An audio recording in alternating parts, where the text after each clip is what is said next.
So first thing, I want to start by saying I shot a whole video yesterday and the audio was terrible, so we are reshooting it today. But I have something I want to show you. So let's go take a look. So we got the fence installed a few days early. So I made it almost to work yesterday and I got a call around 7:45 in the morning and it was my fence company. I started not to answer it because I didn't have the number in my phone and I was wondering who was calling me that early in the morning. But they went to a job and the job wasn't available to be installed yet. So they decided to come install it early. So I called my boss and ran back home to be available to show them where the fence needed to go. And you saw the arbor. I really love the arbor. I'll show you some details on it here in a minute, but I'm going to take you around the other side of the house to show you the gates. So these are double gates. You can see they're kind of high right now. We're actually going to have to build up the soil level. The land between the houses slopes down and this part of the lawn stays really moist. You know, that's where I had the issue with the tree being planted because it was holding water so bad.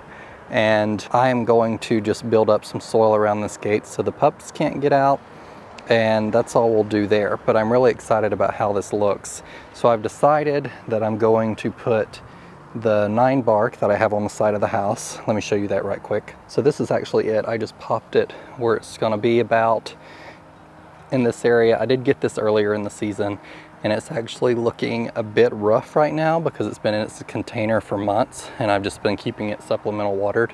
But it will be in the ground probably this week. I'm going to do a small oval bed here and put some more of those 𝗖𝗢𝗘𝗢𝗢𝗘𝗢 and a few perennials in front of it is what I've decided, because this area of the fence will also need to be built up a little bit. So I'll pile a little dirt there.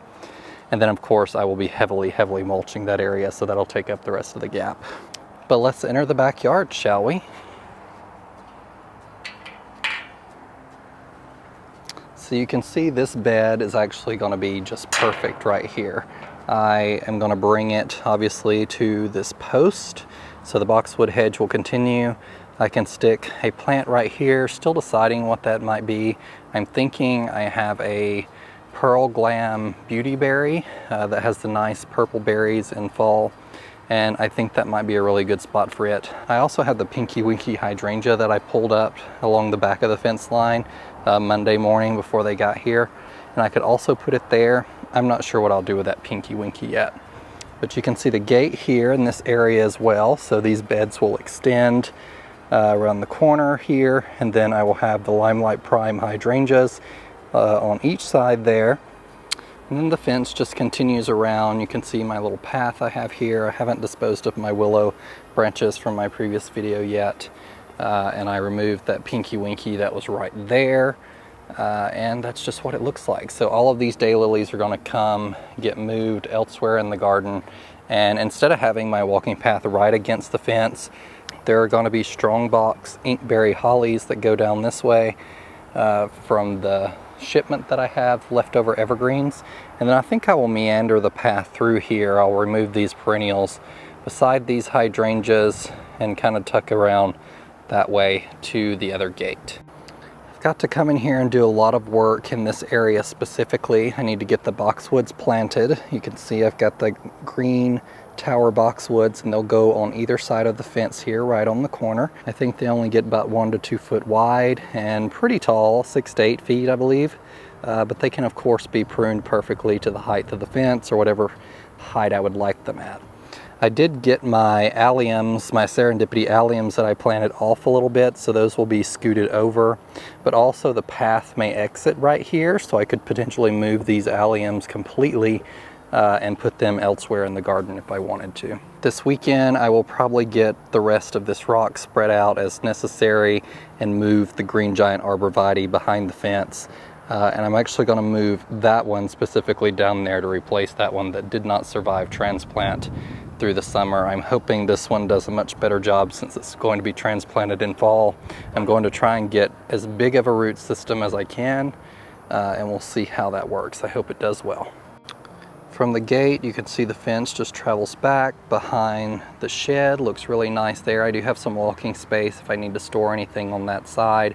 I am going to keep that entrance pretty clear of anything because I don't want to impede access to it. But you can also see the amount of space I have right here for planting. So this is the area I considered planting a hedge of that totem pole grass, which is this blue grass right here. It looks very awesome this time of year. It's still got some of its color. It is starting to change a little bit, but that nice blue texture against the fence would be nice. I haven't decided yet, and that's not necessarily a priority right now, so I'm gonna think about that over winter and see if I come up with anything else that might be a better option there. And this location behind me is the back side of the shed, and I actually have a nice space here to tuck anything that I need to. I will try and keep this area fairly clean, and right here is where I considered planting one of those Japanese maples that I showed you in a prior video. So tucking it right there I think will be really nice, especially that one that has a really tight limb structure. It'll be very architectural, but it shouldn't block entry to the shed itself. Looking up this way, you can see the fence continues on. Once again, this area that you see here, we've got to come through and clean up all the dirt that was left over from digging the post. We're actually going to use that dirt to pile around the double gate that you saw earlier to make that little ramp clearance into the backyard so the dogs can't crawl under the fence, and it looks more even in that area. So all of that will be mulched. They were able to dig through the landscape fabric, which is great, so I shouldn't have any problems with grass or weeds growing up around that anytime soon. And the bed right here is actually going to be super short, so you can actually see the sprinkler head that I corrected in one of my videos. So it's right here. There's only probably 2 to 3 foot here, so it's not very wide at all. But I actually may end up moving this sprinkler head a little further out just to give a little more bed space here. I'm still thinking about how I want to construct the bed around the shed in general. I might mulch this whole area right here where there's grass, because it can be a little difficult to cut because it's such a tight area. And then I can plant some perennials there and just do a stone stepping path to the shed. That's something I considered that will probably be a next year project, so I can get some more stone in the spring. The stone place is running a little low last time I was there, so that will give me more options to plant this next year. But you can see I did get these brass buckle ilexes planted as well. They're a little green just because they've been in the greenhouse, but they only get 1 foot to 18 inches tall and wide. So they're just going to be kind of a mass of little evergreen carpet here, I hope, in the future. I planted them really closely, of course, because I wanted that look. I pulled up all of my zinnias. They had powdery mildew pretty terribly, and you can see where I had interplanted the wee white hydrangeas. So next year this will just be a mass of white. I am going to add drip irrigation next year, and they will probably really burn next year. Hydrangeas, the first year you plant them, are really susceptible to burning no matter really how much water you put on them. So that's just something I'll have to deal with for a year or two until they get really established and I'm able to keep more water on them. There is that sprinkler head right here, which should help supplement this area specifically and keep water in this area real well. But we'll see how they do. If I have to bump up or add another drip emitter to each hydrangea in this area, I will do that to keep them happy until this maple grows up a little bit and it's a little more shaded. In this area, you can really see how constrained the space is going to be, which I was talking about in my video previously. So I have the sprinter boxwoods over here.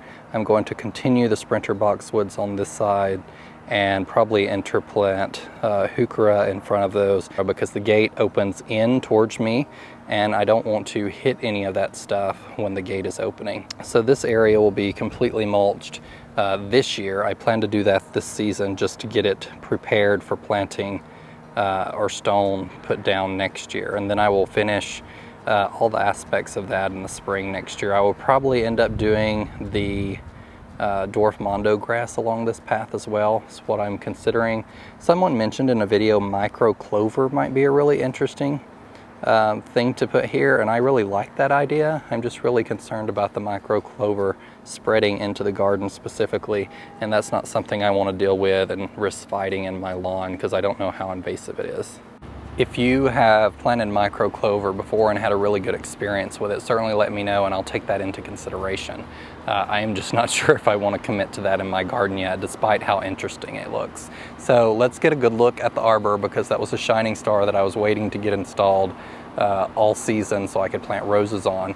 I'm going to order my roses this winter and have them shipped in the spring. It's too late in the season to really get bare root roses, and in my experience, bare root roses perform best. From 𝗩𝗜𝗗𝗘𝗢, you can actually purchase roses this time of year in a lot of locations, but they come in small containers, and I've tried that once, and either rabbits or squirrels eat the rose to the ground during winter and they did not survive. So I always recommend the bare roots because they are much more vigorous and grow much more quickly. But this is a better look of the arbor in general. So I'm going to be planting the rose, of course, on either side of it. This side over here is a little constrained with that Weigela, but it will grow through the fence, I think, nicely. After I feed some of those branches through. I may have to prune on it just a little bit to get that to work. I currently have it tied up with string just because I needed to get it out of the way so they could access the side of the house over there to install the fence post.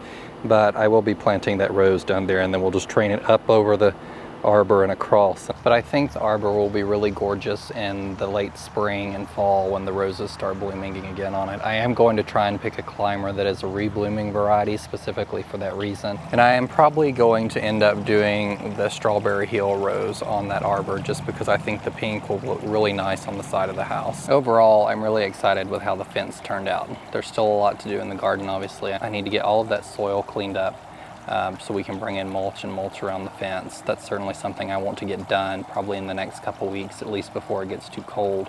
We may wait another couple weeks just so it cools off a little bit, because certainly spreading mulch in the heat is no fun.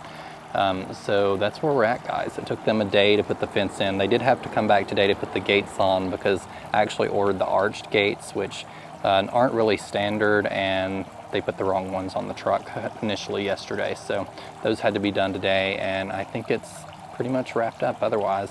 I've been waiting for this moment for months, 4 to 5 months, and I was like a kid in a candy store yesterday when I found out that they were installing it early. So if you're new to my channel and want to see how I'm going to close out the season, be sure to like this video and subscribe, share with your family and friends. That's the best way to grow my channel. And stick around. I've got to let you go because I've got to get to planting stuff that I was waiting for the fence to be installed. I'm going to try and put those strong boxes in today, at least as many as I can.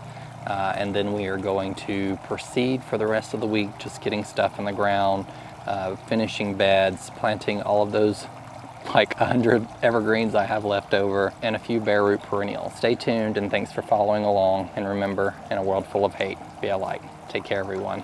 Bye.